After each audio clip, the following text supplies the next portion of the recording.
I don't babysit anymore. I tell people it's because of my work schedule. That's easier than explaining what happened, or what I think happened. This was 8 years ago. I was 21 and babysitting regularly to make extra money. Most of the families lived in newer developments on the edge of town. Big houses, quiet streets, long driveways where you couldn't see the front door from the road. The house in this story was at the very end of a cul-de-sac. Behind it was an empty stretch of land and a thin tree line. The parents had 2 kids, Avery, 5, Miles, 3. Nice family, normal, nothing dramatic. The first time I babysat for them, everything went smoothly. The second time is the one I remember. The parents left around 7:30 p.m. By 9, both kids were asleep. I was sitting on the couch with the TV on low volume, scrolling through my phone. That's when I heard the first sound. A soft, metallic click. Not loud, just controlled, like someone gently testing a lock. I muted the TV and waited. Silence. I told myself it was probably the house settling, or maybe the ice maker in the freezer. New houses make noise. At least that's what I told myself. 10 minutes later, I heard it again. This time, I was certain it came from the back of the house. I stood up and walked into the kitchen. The sliding glass door was shut, locked. The blinds were open just enough to see the dark backyard. Nothing moved out there. I stared at my reflection in the glass longer than I needed to. Everything looked fine. I locked the door again anyway, just to be sure. Around 9:40, Avery started crying upstairs. I went up to check on her. She was sitting upright in bed, looking at her bedroom door. "I heard someone walking," she said. I told her it was probably me downstairs. She shook her head. "It was in here." I checked her closet, under the bed, the bathroom, nothing. She eventually laid back down, but she kept looking at the door. I didn't like that. When I went back downstairs, something felt off. The air felt colder, and the kitchen light was off. I was almost certain I had left it on. I walked in slowly. That's when I saw it. The sliding door was open, not wide, just a few inches. Enough for a thin stream of cold air to move the curtain. I felt my stomach tighten. I knew I had locked it. I remember pushing down the latch. I closed it again, locked it, pulled on it hard. It didn't move. I stood there listening. The house was completely quiet, too quiet. I grabbed my phone and checked for service. 2 bars. I considered calling the parents, but what would I say? "Your door might have been open, but I'm not sure." I didn't want to sound paranoid. That's when I heard footsteps, upstairs, slow, deliberate, not the uneven shuffle of a kid. I froze.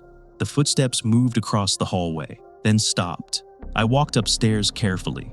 Both bedroom doors were closed. I opened Avery's first. She was asleep. Miles too. The hallway was empty. I told myself sound carries strangely at night. Maybe it was the neighbors. Maybe it was the house expanding as the temperature dropped. I went back downstairs, and that's when I noticed the garage door. The door that connects the house to the garage. It was slightly open, just enough to see darkness beyond it. I know for a fact that door had been closed earlier. I walked toward it slowly. Every instinct was telling me not to open it, but I did. The garage was dark. I hit the light switch. Nothing. The bulb must have been burned out. I used my phone flashlight instead. The parents' car was gone. Boxes lined the walls. Everything looked normal, except for one thing. The interior door from the garage to the backyard. It was wide open. Cold air poured in from outside. My heart started pounding so hard I could hear it. I stepped into the garage and shut the backyard door. Locked it. Then I shut the garage to house door and locked that too. My hands were shaking now. I called the non-emergency police line. I felt stupid doing it, but something wasn't right. While I was on the phone, I heard a sound that made my chest go tight. A soft thud. Inside the house.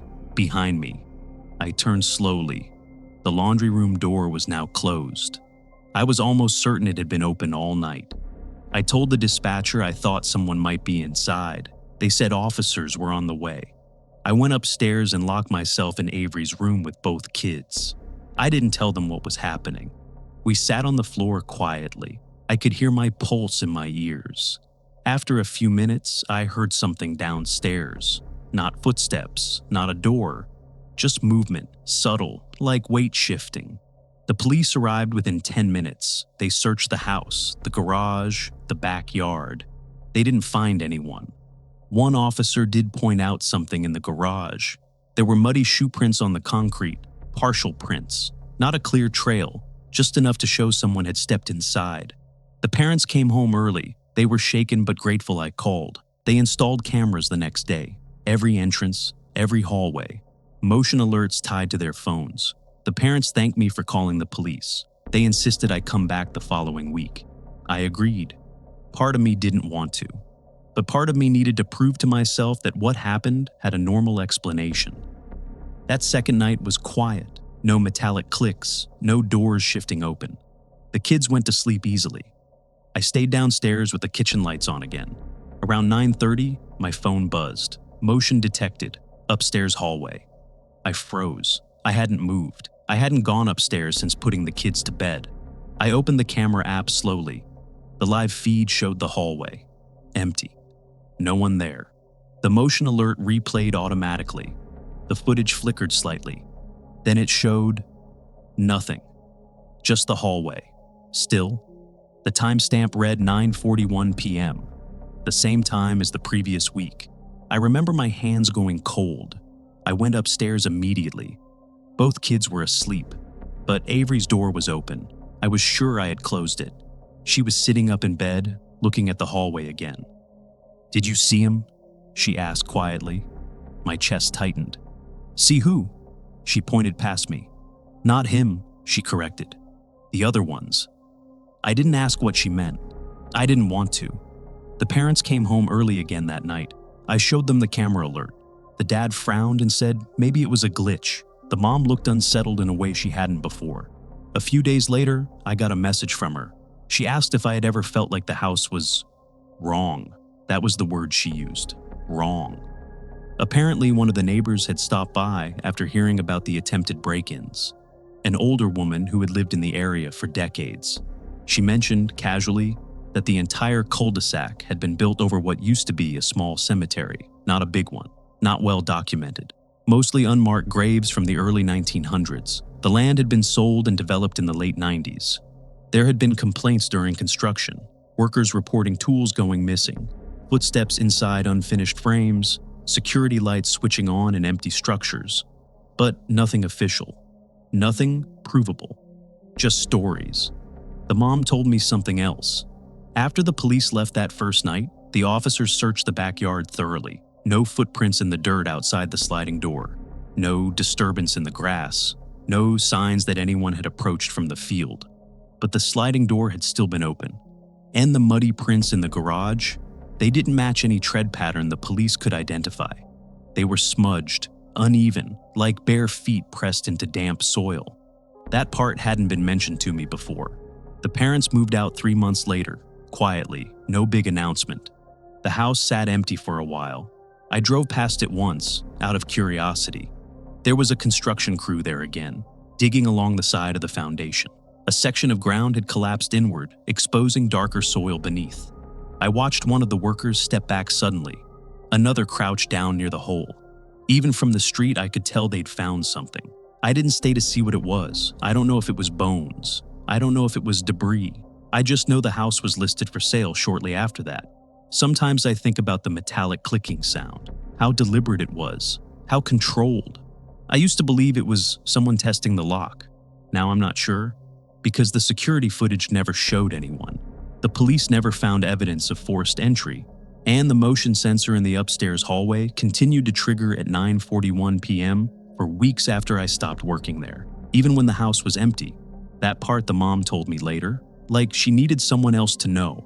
I don't babysit anymore, and I don't like houses built on land that's been scraped flat and redeveloped too quickly. Because sometimes I wonder if nothing ever tried to break in. Maybe it never had to. Maybe it was already there. And maybe the doors weren't being opened from the outside at all. Sometimes, when it's quiet in my apartment, I think about Avery sitting upright in bed, looking into the hallway, correcting herself. Not him, the other ones. I still don't know what she meant. But I stopped leaving my hallway dark at night, just in case something is still walking through it at 9:41. On its way somewhere it used to belong.